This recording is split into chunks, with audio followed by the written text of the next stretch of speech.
4 na paupahang kwarto ang nasunog sa Caloocan. Pinaghahanap po ang mag-live-in partner na umuupa sa kwarto kung saan nagmula ang apoy. Balitang hatid ni James Agustin. Binulabog ng naglalagablab na apoy ang mga residente ng Barangay 12 sa Caloocan mag-alas 3 sa madaling araw kanina. Kitang-kita kung gaano kalaki ang apoy na nagmumula sa ikatlong palapag ng isang residential building. Itinaas ng Bureau of Fire Protection ang unang alarma. Napula ang sunog matapos ang halos 1 oras. Natupok ang 4 na magkakadikit na paupahang kwarto. Si Sean Gabriel, isang cellphone lang ang naisalba. May narinig kami na pumutok sa kapitbahay namin. Pagkasilip po namin sa bintana, nagulat na lang po ako mayroong umaapoy. Ngayon,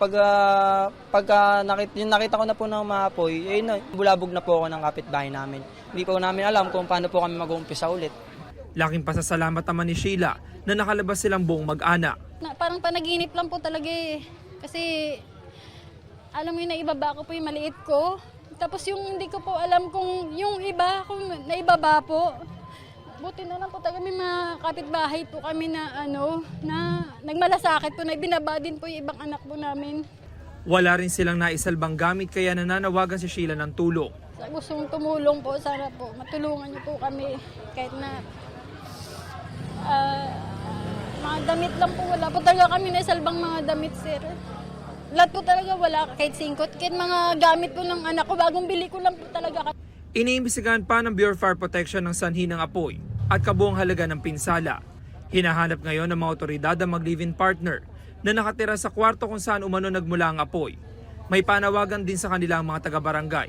Pagpakita ka para mag-usap tayo, ako ang yung kapitan, para malinawan yung katanungan ng mga Bureau of Fire, tsaka yung mga kapitbahay nyo, bakit ka lumayo. Ayong sabihin, pag sunog, nung time sunog, umalis ka, hindi ka bumalik.